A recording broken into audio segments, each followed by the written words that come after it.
Bine v-am găsit, dragii mei din Zodia Săgetător, oriunde v-ați afla. Bine ați venit pe canalul meu, Tarot Flori de Loto. Numele meu este Nina, pentru cei care nu mă cunosc, și ca de obicei mă bucur să vă am alături atât pe dragii mei abonați, cum de asemenea și pe cei care poate sunteți pentru prima oară aici pe canal. Azi voi face o lectură generală pentru luna februarie, așa că, dragilor, toți cei care aveți Soare, Lună, Venus sau Ascendentul în Zodia Săgetător, atunci această lectură este de asemenea și pentru voi. Desigur, dragii mei, trebuie să vă readuc aminte că voi sunteți stăpânii propriei voastre vieți, așa că voi vă construiți viitorul, așa că vă rog din suflet să luați decât acele mesaje care rezonează cu voi, iar restul lăsați-le să zboare în univers, pentru că sigur sunt pentru alte energii, alte persoane care într-o mai mică sau mai mare măsură au o legătură cu Zodia Săgetător.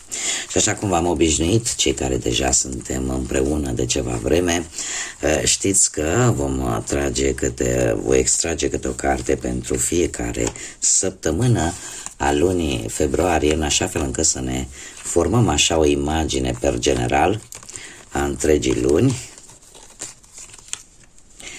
Și încă o carte.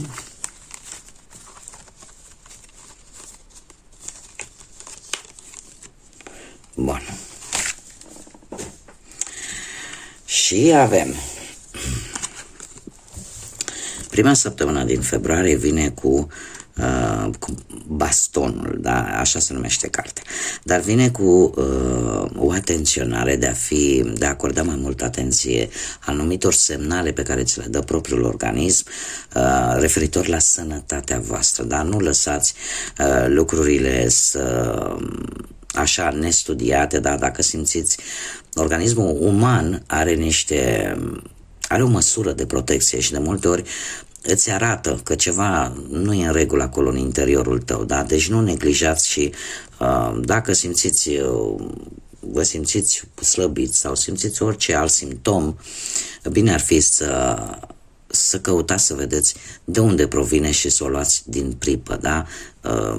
Această carte în mod deosebit îți spune chiar din prima săptămână din februarie să acorzi mai multă atenție sănătății, propriei tale sănătăți. Indiferent, mare atenție, indiferent care sănătate, acea fizică sau acea psihică. Plus că eu aș vrea să spun că simt așa că ar fi ceva legat de picioare. Are o legătură cu picioarele. De obicei, voi știți, cei care mă urmăriți de ceva vreme, știți că eu nu fac lecturi relaționate cu sănătatea, dar în momentul în care anumite cărți mi scot în evidență acest aspect, atunci da, vin cu mesajul aferent. A doua săptămână veți avea parte de o interacțiune cu un personaj drept, un personaj cinstit, orică veți face afaceri, orică veți avea înțelegeri, ori pur și simplu legat poate de relație cu o persoană cu părul blond sau gri sau chiar cu părul alb, un personaj, o față, aș zice, un pic rectangulară, posibil cu destul volum în partea calotei, da, în partea de sus a părului, ochii mari, posibil schimbători, nu e obligatoriu, dar aici mi-arată cumva ochi albaștri, dar este o persoană dreaptă, este o persoană cinstită. A treia săptămână vine cu vulturul, o stare ușoară de anxietate, de depresie pentru unii. De ce? Pentru că vă faceți griji vis-a-vis de o persoană care are ceva împotriva voastră, iar asta vă cam mănâncă nopțile așa și vă cam mănâncă nervii. Probabil că există în viața voastră cineva care vă cam tot sâcâie și vă consumă din punct de vedere nervos. Tocmai de aceea v-am spus și aici să fiți atenți, să acordați atenție sănătății ei, atât fizice cât și psihice, mentale. Da, și se pare că este un personaj ori dintre prieteni, ori din familie. De ce? Pentru că în a patra săptămână avem șoriceii care vin cu discordie relaționată ori cu ceva prieteni, ori cu anumiți membri din familie. Acum, și probabil că de aici apare și starea asta de anxietate și de griji. Trebuie să vă mai spun un lucru important, dragii mei. În această lună februarie, pe data de 28 februarie, și nu e întâmplător că a apărut această carte aici, va avea loc o aliniere de 7 planete. Cei care mă urmăriți, probabil că ați văzut și ultimele lecturi în care eu am vorbit de această aliniere planetară de 6 planete.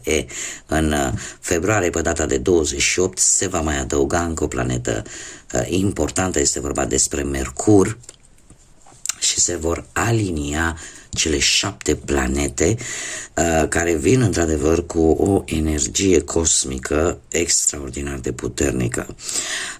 Și cum este vorba despre Mercur care este planeta comunicării, se pare că lucrurile vor ieși. Multe lucruri la suprafață în acea perioadă. Vă mai spun un lucru important așa pentru curiozitatea voastră: această aliniere de 7 planete nu va mai avea loc decât în anul 2492, deci peste multe generații, așa că suntem, ca să zic așa, norocoși care prindem această aliniere a celor 7 planete, dar despre asta vom discuta la momentul respectiv, atunci când voi face câte o lectură, desigur, specială pentru fiecare zodie în parte. Noi revenim la lectura noastră generală pentru luna februarie și haideți să vedem pe partea profesională cum stați, dragii mei din Săgetător. Avem un 5 de cupe. Un 5 de cupe care mie îmi spune că ați avut ceva, nu știu, întârzieri poate la locul de muncă, sau cumva dacă lucrați pe ore s-au pierdut sau nu se mai găsesc acele ore ca să vă puteți lua bănuții, sau poate vi s-a făcut o promisiune și cumva s-a anulat de un nou job, sau indiferent ce promisiune vi s-a făcut relaționat cu munca și asta v-a cam dezamăgit. Avem în prezent, avem diavolul, nu știu dacă zodia Capricorn vă spune ceva. Din păcate, se pare că pe planul ăsta profesional lucrurile nu vor sta chiar atât de bine. De ce? Pentru că cel puțin în acest moment, unii dintre voi, e posibil să fi primit așa o ofertă foarte glamuroasă, foarte tentantă, dar să nu vi se fi spus exact lucrurile care erau importante de știut. Și dacă nu ați căutat informațiile necesare, e posibil ca, cel puțin din punctul ăsta de vedere profesional, lucrurile să nu meargă tocmai bine, mai ales pentru că am văzut aici, avem un 3 de spade, o dezamăgire profundă pe plan profesional. Pe plan profesional. Totuși, dragii mei, nu știu, e posibil să apară implicarea unor persoane în cariera voastră, la locul de muncă. Haideți să vă spun un lucru. Unii dintre voi, nu toți, dar unii dintre voi e posibil să fie încurcat dragostea cu munca. Lucru care nu a fost cea mai bună idee. Care nu o să vă aducă cele mai bune stări. Doar că orice început are și un sfârșit, nu? Am vrut să văd ce se întâmplă după acest 3 de spade care îmi vorbește de dezamăgiri profunde, de cineva poate câștigă în urma muncii pe care voi ați făcut-o, da? Altcineva câștigă în urma muncii voastre. Totuși, hai să zicem că lucrurile nu sunt chiar atât de negre pe cât par. De ce? Pentru că avem un as de cupe. Un as de cupe care, de obicei, atât pe parte profesională cât și pe partea amoroasă, da, este o carte foarte bună și îmi spune că noi șanse vor veni. Nu trebuie să fiți total dezamăgiți, învățați-vă lecția, cine are de învățat o lecție, pentru că ori un nou job, șanse promițătoare vor veni către voi. Și chiar eu aș spune că unii dintre voi, lăsând la o parte toată partea asta negativă, încet, încet, puteți avansa din punct de vedere profesional. Doar că simt eu că aici s-a încurcat, a venit o încurcătură care nu ar fi trebuit să existe, dar, mă rog, pentru unii dintre voi s-a întâmplat și consecințele nu au întârziat să apară. Haideți să vedem cu banii. Cu banii pentru voi, dragilor, avem luna. Așa că zodia Pești vă spune ceva. Dar într-un trecut recent ați fost foarte inspirați să economisiți. De ce? Pentru că ați simțit voi că lucrurile se pot schimba foarte brusc și nu ați vrut să vă prindă nepregătiți. Ați avut așa o stare destul de incertă și a spus, decât să duc lipsă de bani, mai bine pun eu deoparte că e mai înțelept. Așa, în prezent avem Marea Preoteasă care îmi spune că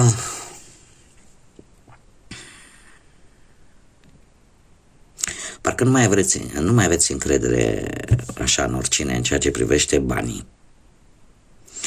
Și poate unii dintre voi chiar sunteți reținut. Nu mai dați dare de seama la toată lumea câți bani aveți voi, cum îi aveți. De ce? Pentru că e posibil ca unii dintre voi să fi trecut printr-o situație în care cineva să fi fost necinstit cu voi și să nu vă fi spus toate fațetele unei anumite situații, unei anumite probleme în ceea ce privește banii, și atunci tot pățitul e priceput. Așa că chiar dacă voi aveți puși bănuți deoparte, țineți pentru voi și nu dați dare de seamă la nimeni. În februarie avem un rege de bâte, nu știu, implicarea unor zodii de foc, la fel ca și voi, berbec, leu sau chiar săgetător, sau chiar voi puteți fi, care, din punctul ăsta de vedere bănesc, se pare că îți vei folosi istețimea, inteligența de a obține lucruri care tu le poți transforma în câștiguri bănești și cumva îți dai seama că ești pe drumul cel bun din punctul ăsta de vedere financiar, cel puțin de-a lungul lunii februarie.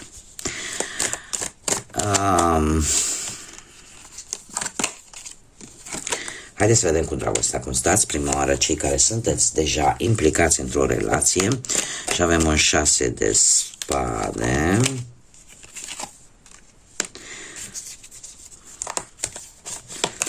Da, ia să vedem încă o carte. Dragii mei, nu știu dacă perechea voastră se află la distanță de voi sau voi la distanță de perechea voastră, dar mie aici, într-un trecut recent, mi apare o călătorie pentru a reînvia relația, pentru a, cum să spun eu, a încerca să fii alături de perechea ta, ori voi, ori perechea voastră cumva a venit de la distanță, pentru că mie totuși aici îmi apare o distanță. Și eu mai degrabă aș spune că dacă voi sunteți parte masculină, voi sunteți cei care v-ați dus către perechea voastră, iar dacă sunteți doamne, parte feminină, voi sunteți cele care ați așteptat ca perechea voastră să ajungă la voi, să vină de departe. În prezent avem un 8 de bâte. Un 8 de bâte care mie îmi spune că ți-ai dat seama, mulți dintre voi și-au dat seama că depinde foarte mult de voi și de cum acționați voi ca relația voastră să fie una bună, să fie una pozitivă, benefică pentru ambele părți. Eu aș mai spune aici, mi-apare o situație pentru cei care nu sunt de foarte multă vreme într-o relație, angrenați într-o relație și acest 8 de bâte mie îmi spune că unii dintre voi ați început această relație într-un mod foarte rapid și, în general, relațiile care se încheagă foarte rapid sunt cu semnul întrebării dacă pot avea viitor sau nu. Da? Cert este că depinde de voi dacă va avea viitor lung sau viitor scurt. 9 de bâte, luna lui februarie vine cu e posibil cu anumite asperități, cineva să fie contra voastră, contra relației voastre și e posibil să ajungeți în situația în care va trebui să luptați amândoi pentru relația voastră dacă vreți ca ea să continue. Cumva, noul ăsta de bâte, e posibil ca lucrurile să se schimbe brusc, chiar în momentul în care tu ești sigură că, domne, gata, rezolv problema, e posibil să apară mici provocări, mici obstacole care să îți întârzie un pic planul, dar dacă nu vrei să renunți sub nicio formă și ai motivele tale bine întemeiate să mergi înainte, atunci trebuie să vă spun că atâta timp cât nu vei renunța și vei fi foarte determinat, ai șanse mari să reușești. Dar, per general, așa, ne vorbește de fapt de mici blocaje care pot apărea în relația voastră, tocmai unor factori externi sau unor persoane din exterior. Haideți să vedem acum, pentru cei care sunteți singurei, dragilor, din Săgetător, în luna lui februarie, cei care poate sunteți văduvi, din păcate, sau divorțați, singuri, nu ați găsit jumătatea sau poate separați. Bun. Haideți, dragilor, să vedem și avem de 2 ori cifra 4. Dragilor, simțiți tare mult nevoia de stabilitate, simțiți tare mult nevoia de a vedea în sfârșit ceva vizibil, a vedea în sfârșit ceva real. Trebuie să vă spun că cifra asta 4, într-un fel sau altul, e ca un semnal că totuși cumva ești pe drumul care trebuie. Și de asemenea, cifra 4 vorbește de cineva la distanță. Cineva la distanță care îți duce grija sau poate îți duce dorul, cine știe. Și avem așa, un 4 de bâte în prima fază, într-un trecut recent, ai avut parte de un eveniment posibil în familie sau ai găsit pe cineva la acest eveniment, că a fost o celebrare, orice, da? Unde lumea s-a simțit bine, s-a dansat, s-a cântat, voi ați reușit totuși posibil să găsiți pe cineva, să cunoașteți pe cineva care să vă stârnească interesul și în prezent cu roata norocului trebuie să vă spun că încă trăiți o schimbare bruscă la care nici nu v-ați fi așteptat, o schimbare care vă va pune un pic pe gânduri. De ce? Pentru că mulți dintre voi de-a lungul lunii februarie veți sta așa un pic în, cum să spun eu, pe gânduri, în sensul că parcă vă lipsește ceva. Parcă cumva toate cupele sunt pline, dar ceva vă mai lipsește. Nu știu dacă sunteți conștienți ce anume vă lipsește. Poate pentru a închega această relație sau ceea ce s-a schimbat aici atât de brusc, să vă fi pus pe gânduri. Poate că apar sentimente la care nu v-ați fi așteptat sau apar situații la care nu v-ați fi așteptat în ceea ce privește viața voastră sentimentală. Cert este că e ca și cum ați aștepta un semn. Ați aștepta, când bine am spus, cu acest faptul că s-a repetat cifra 4, aștepți acel semnal că într-adevăr este ok ceea ce vrei tu să faci în viața ta sentimentală. Și dacă ești atent, și eu văd că ești, e posibil ca acest semnal să vină și în sfârșit să poți să zici, domne, acum pot să iau și eu o decizie. Haideți să vedem care sunt zilele importante sau perioadele de timp importante pentru voi, dragilor din Săgetător, în luna lui februarie. Și avem ori data de 2 februarie, ori la 2 zile după sau în 2 săptămâni, undeva la jumătatea lui februarie, se pare că lucrurile vor începe să progreseze, să meargă înainte, se va întâmpla ceva important care va face ca lucrurile să meargă într-o direcție favorabilă pentru voi, indiferent de ce vorbim, de ce aspect al vieții, da, este la modul general. De asemenea, avem data de 5 februarie sau într-o joi. Da? Nu știu dacă ia de curiozitate să mă uit. Nu, din păcate 5 nu pică joi, pică într-o miercuri, dar o zi de joi, de-a lungul lunii lui februarie, în care îl avem pe marele nostru benefic Jupiter,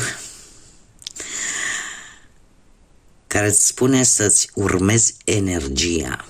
Jupiter, marele benefic, vine și el cu 2 trăsături, 2 caracteristici. Da? Ne vorbește de expansiune, dar acea expansiune poate să fie cu o energie super pozitivă și atunci totul este ok, totul este bine, sau să vină cu o energie, o expansiune pe parte de energie negativă, așa că mare atenție. Dar din câte văd eu aici, ți se sugerează să-ți urmezi energia. De ce? Pentru că e posibil, nu știu, să-ți faci planuri vis-a-vis de un anumit studiu, de o anumită călătorie, pur și simplu să te gândești la lucruri pozitive sau poate chiar o reușită din punct de vedere bănesc. Da? Cert este că energia este expansivă, da? Se mărește. Haideți să vedem ce inițiale de nume, prenume, porecle sau pseudonim de persoane cu care voi veți interacționa de-a lungul lunii lui februarie sau care pot avea oarece importanță pentru voi. E posibil să vă regăsiți chiar inițialele propriului vostru nume, iar asta demonstrează că un mesaj, cel puțin un mesaj, este important pentru voi în această lectură. Și avem litera F, litera S, litera B, litera F încă o dată, litera O, litera C, litera T și litera K de la kilogram. Da, inițiale de nume, prenume, de porecle sau pseudonim de persoane cu care voi puteți interacționa sau care vor avea importanță pentru voi în această lună februarie. Ca și zodii, predomină zodiile de foc, la fel ca și voi, Berbec, Săgetător. Avem de asemenea destule zodii de aer, Gemeni, Balanță, Vărsător. Mai puțin este adevărat, dar nu e imposibil, zodii de apă. Mai puțin este adevărat, da. Rac, Pești sau Scorpion. Acum, dragilor, haideți să vedem care este mesajul Universului pentru voi, dragii mei din Săgetător, de-a lungul lunii lui februarie. Și avem următorul mesaj. Se pare că lucrurile se vor întoarce în favoarea ta. Cei care au fost împotriva ta, toți, ai să vezi că se vor întoarce la 180 de grade și ia uite ce bun prieten o să vrea să-ți fie. Ideile și creativitatea ta, da, anumite idei, creativitate, promoții, contracte, se pare că vor ajunge în mâinile voastre. Asta ce îmi spune de fapt acest mesaj, așa mai pe simplu, faptul că o să vedeți o schimbare bruscă în viața voastră, care va schimba situația la 180 de grade, iar toți cei care până acum poate v-au blamat, v-au judecat sau au fost împotriva voastră, ia uite dintr-o dată ce se fac buni prieteni cu voi. De ce? Pentru că veți traversa o perioadă, la un moment dat, o perioadă de putere, în care lucruri puternice vor intra în mâinile voastre. Așa că este de fapt mai mult o științare, ca să zic așa, și anume că nu mor cai când vor câinii, ceva de genul ăsta, și că lucrurile, mai ales pentru cei care până acum s-au tot zbătut sau au traversat o perioadă un pic mai nefastă, pe toate aspectele vieții, dar nu vorbim neapărat de un anume aspect, da? Vorbim la modul general, se pare că încet, încet vin și lucruri bune pe strada voastră. Bun, dragii mei, aceasta a fost lectura pentru voi. Eu vă mulțumesc din suflet pentru atenție, mulțumesc de asemenea tuturor celor care și-au adus aportul și sprijinul în dezvoltarea acestui proiect minunat pe care eu l-am deschis aici pe YouTube. Mulțumesc din suflet tuturor pentru like-uri, pentru comentarii, pentru distribuiri. Vă mulțumesc de asemenea și celor care s-au abonat și vă invit, desigur, pe toți cei care încă nu ați făcut-o, dacă v-a plăcut, dacă ați rezonat sau pur și simplu vă plac genul ăsta de lecturi, eu vă aștept cu mare drag să vă abonați și să ne întâlnim aici pe canal la fiecare lectură. Cum de asemenea nu uitați, în continuare am nevoie de sprijinul și suportul vostru ca acest proiect să ajungă la cât mai multe persoane, așa că nu uitați de like-uri, comentarii și distribuiri, gesturi pentru care eu vă mulțumesc anticipat tuturor. Până data viitoare, să aveți parte de un februarie cât mai liniștit, cât mai înțelept, cât mai plin de energie pozitivă și de multă lumină, atât în suflete cât și în gânduri. Așa că, dragilor, până la o nouă lectură, ca de obicei, să fiți iubiți!